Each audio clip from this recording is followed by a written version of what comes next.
My name is Josefina Alvarado Mena, and I'm the CEO of Safe Passages. When I first came to the organization, I was one of just 5 full-time employees. Now we have over 135 full-time and part-time employees and AmeriCorps members. I have been the CEO of Safe Passages for over 18 years. At Safe Passages, from the very beginning, have been very focused on creating an infrastructure that could support the needs of the community. An infrastructure that was culturally responsive and fueled by people that are directly from the communities that we serve. One of the greatest values is self-determination, ensuring that our families and our children have the tools and the resources that is deserving of them. My name is Alicia Perez, and I am the COO of Safe Passages. So we invest a lot in ensuring that we're inclusive at all levels of our staff, that is representative of all the communities we serve, and that is racially, ethnically, language, culture, gender, sexual preferences, religions, and also educational levels and different economic backgrounds. Safe Passages over time has evolved into a mutual aid society. Our programs and our services and the staff are all interconnected, and although they may work within a specific program area or within a specific school community, they are available to assist each other and to leverage resources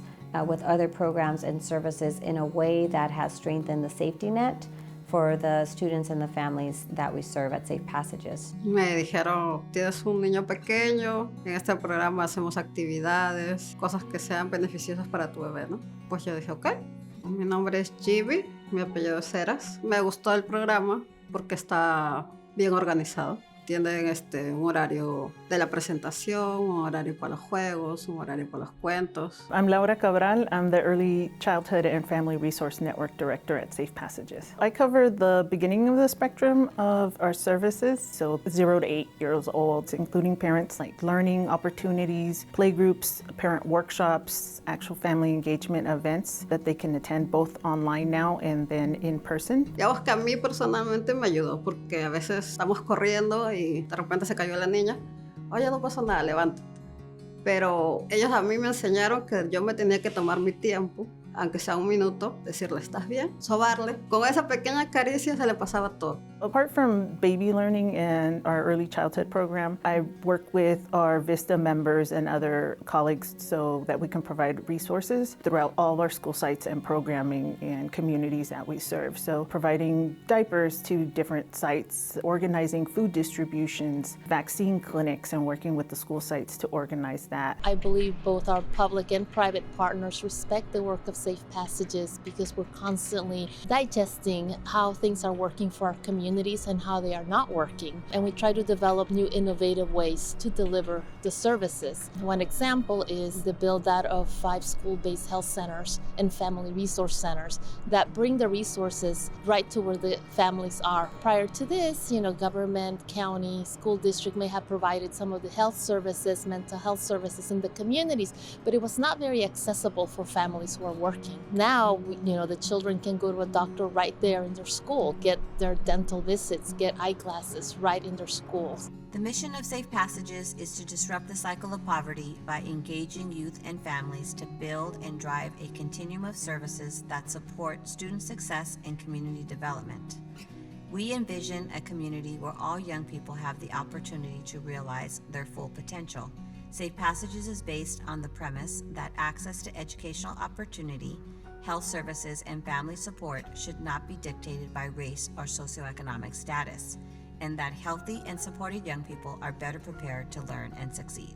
We have several people on our team that started in our program as participants and that over time have started to help us as an outreach worker or a enrichment assistant or for childcare, and eventually over time have expressed that they want to do more with the organization, and so they've moved up. So now We have some managers, some coordinators who started up as participants and now they're full-time employees and being able to lead projects as well. Graduation month of May is probably the most exciting time. We have already started talking to them about college, asking them if they want to join our AmeriCorps team, which is a thriving team of young professionals who are helping us tutor children in schools. They can become mentors themselves while earning money for college. They're really building this very strong college pipeline. Safe Passages and AmeriCorps are great partners together. And I think it's because Safe Passages, we don't just start working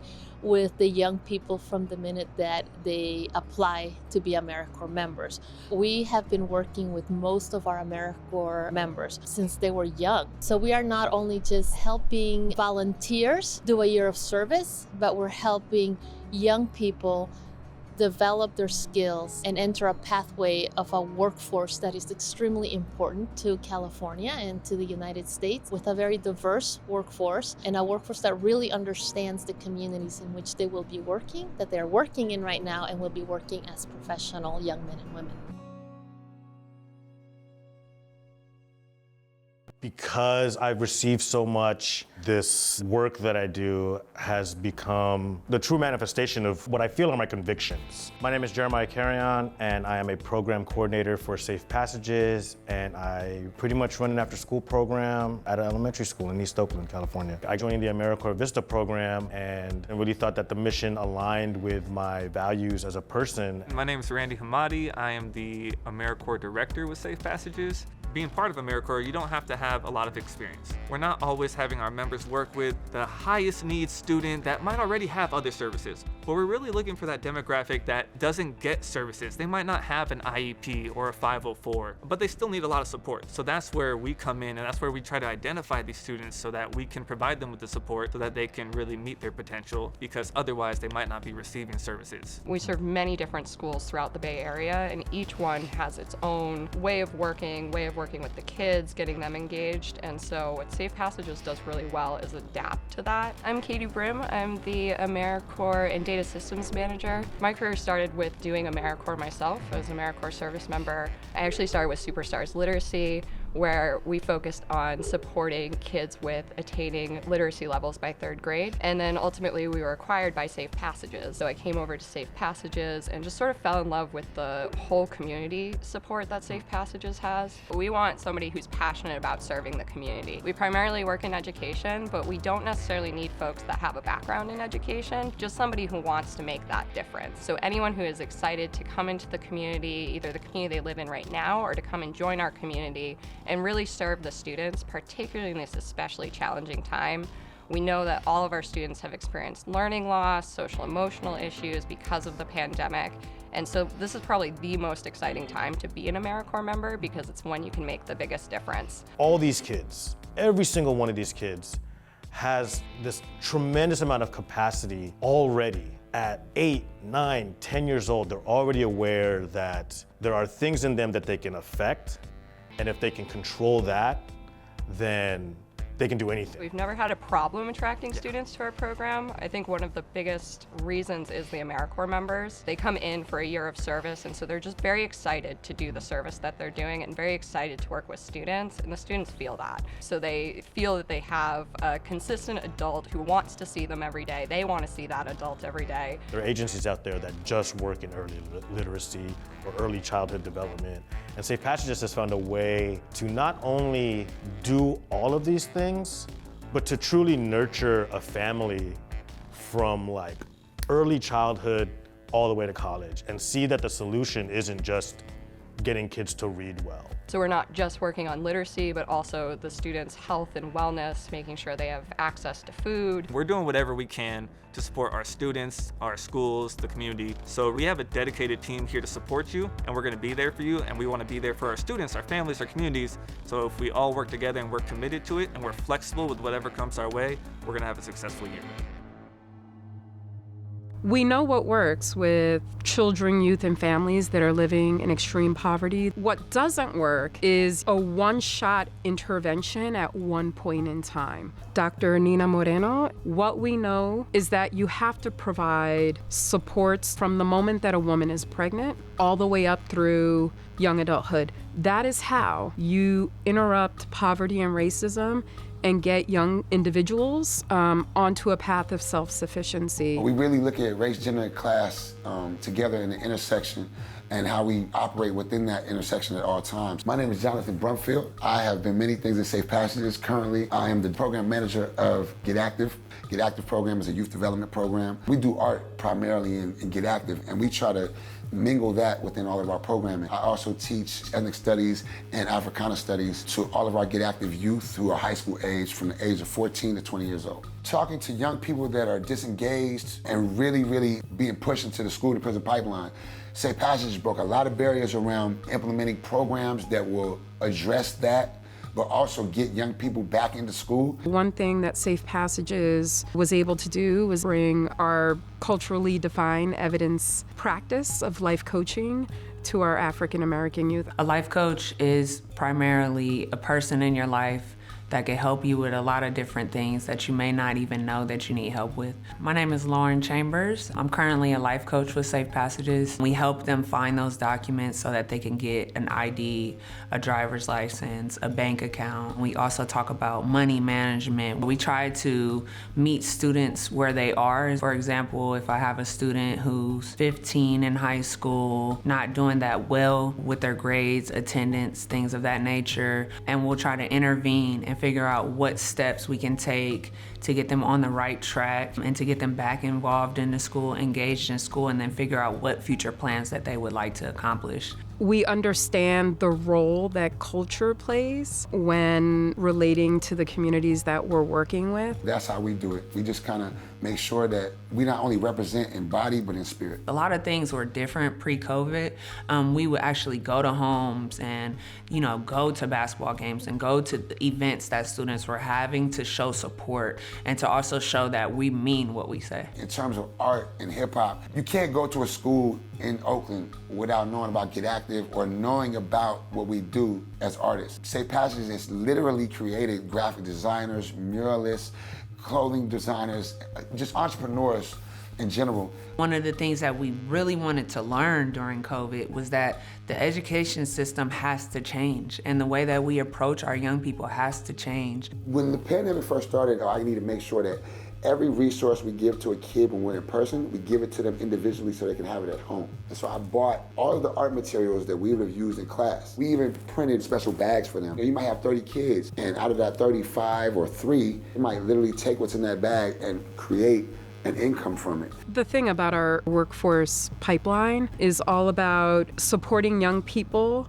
towards self-sufficiency. What we do is in middle school, we'll start to give them instructor assistant jobs. But once they're in high school, we try to bring them on as part-time employees, as educators. And then from there, we're talking with them about applying to college and maybe doing AmeriCorps. Get Active is all about reciprocity. The main point of Get Active is we want to make sure that young people can learn from one another, teach other young people so that they can teach other young people, and then as those young people become adults, they can actually take over the programs and work in the community doing the social justice work.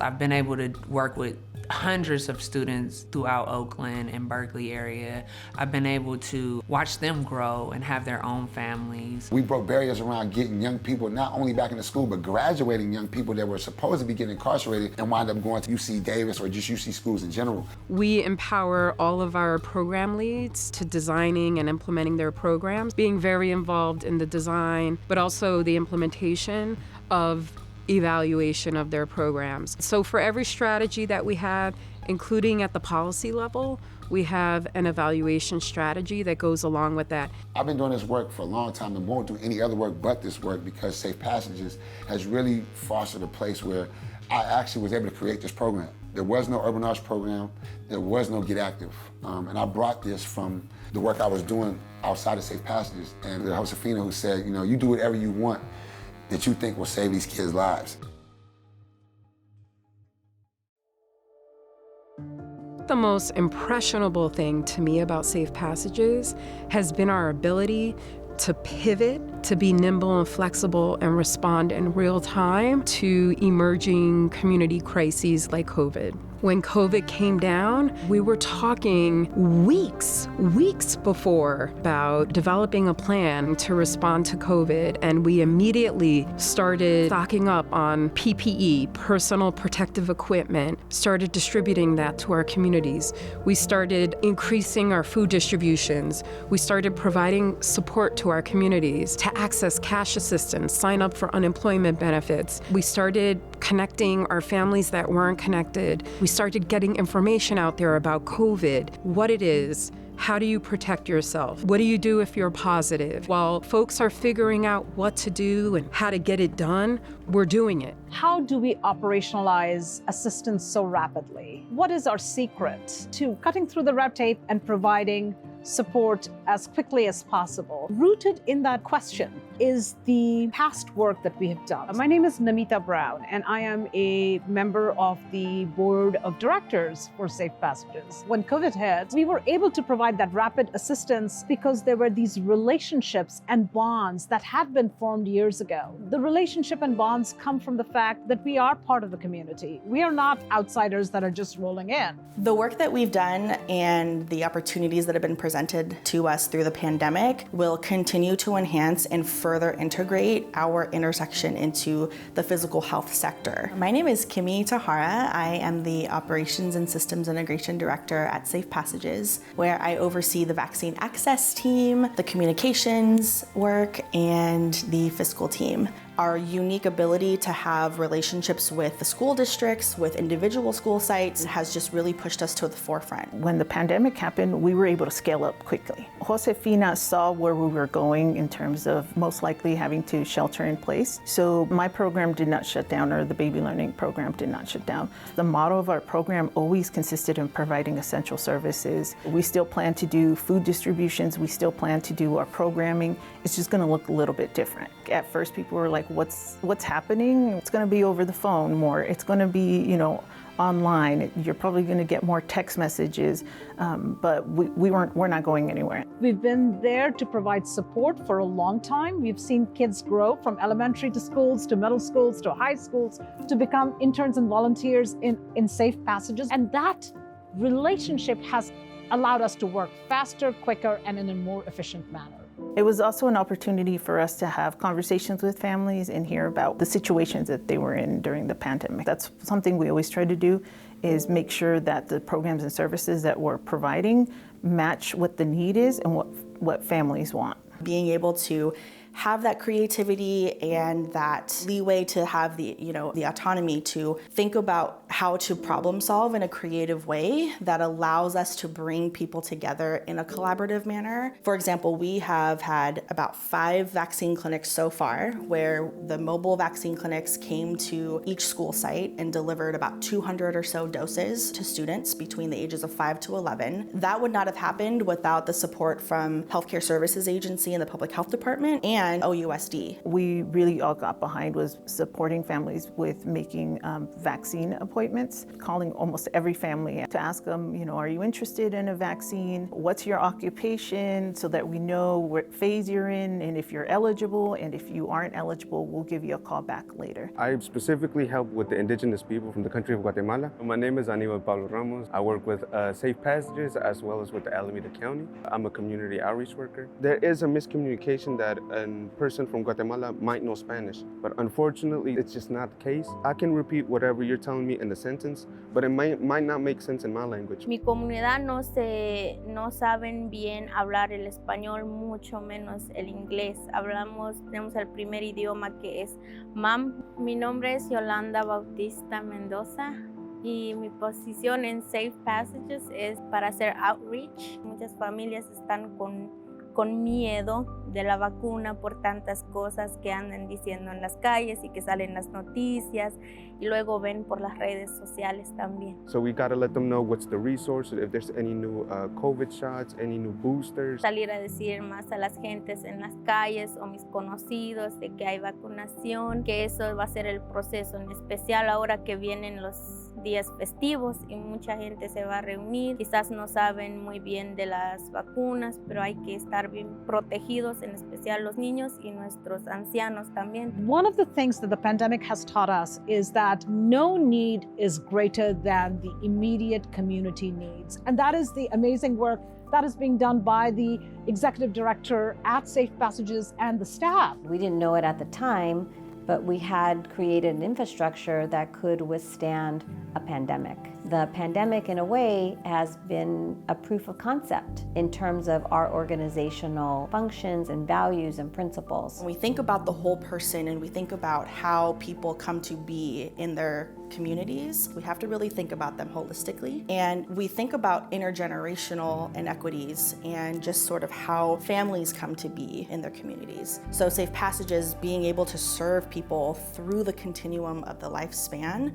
We're forging and building new relationships through the pandemic because of the vaccine access work that we're doing. We're forging new ways into the housing work because of the emergency rental assistance program.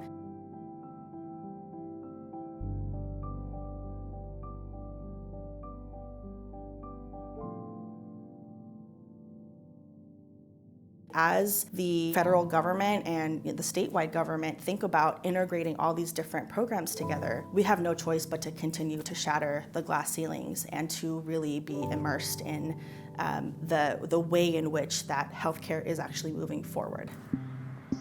Money is what helps us operationalize the ideas and programs around scaffolding support, educational and literacy movements is so necessary, and we look to donors to partner with us. One of the reasons that Safe Passages exist is to level the playing field, break the cycle of poverty. My name is Carla Corin, and I am a board member at Safe Passages. People are obviously very concerned about so much of what's happening in our world, right? So our job is to show them that this is the best place that they can invest their money. Safe Passages and I have a long relationship. I was involved in one of the original formations of Safe Passages when it was an initiative funded by a national funder. My name is Colin Lacon. I'm chair of the board of Safe Passages. As an immigrant, I know my journey, and I see the challenges that many of our families face, and the kind of assistance that Safe Passages can provide is exactly what I want to see happen in the world today. It is one of the predominant nonprofits that show the value of Oakland. A lot of what Safe Passages does is what I call really sort of wrap your arms around foundational support at basic levels: food, education, mental health, the really foundational kind of work that's necessary.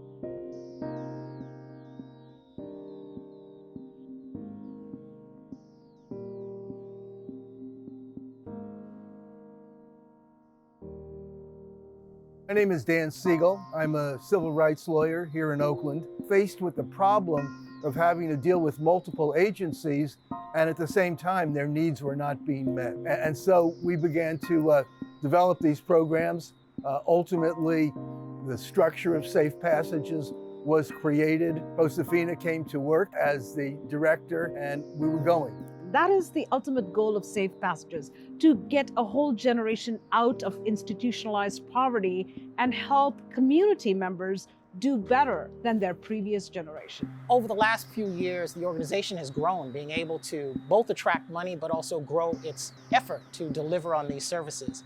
But because of the environment which we're in, a pandemic, the challenges of higher cost of living, the raising of the value of homes, it's made it harder and harder to find the kind of funds to support the work that Safe Passages does. Funding is essential to any nonprofit. We understand that government has many restrictions on funding because we have to be responsive to the taxpayers. Those resources are not indefinite resources. Those resources are time limited, but the needs of our community are not. A dollar spent here at Safe Passages reaps so much more in terms of benefits than, investing your money in other types of programs. It's been well established that early childhood education is the greatest leveler between under-resourced families and families that have a lot of resources. When we think about 2022 and that funding challenge and that funding gap, we're excited because we think that we're ripe in terms of the organization, positioned to do the things that our families and our communities need.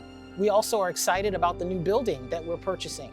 Creating an anchor in Oakland both helps to motivate our families to know that there's a safe place, a place to always go to, a community and an organization that will always be there for them. I think one of the most attractive aspects of investing in Safe Passages is that you're not just investing in this moment in time, but you're investing in an exponential opportunity. This is a fabulous place to invest those dollars and really have an impact. We espouse community values. I've been engaged with the work and what Safe Passages has done, and has seen the journey and the growth of the organization from a small initiative to now a major organization in the Bay Area. And that's what gives me great pride to be a leader and a partner in Safe Passages.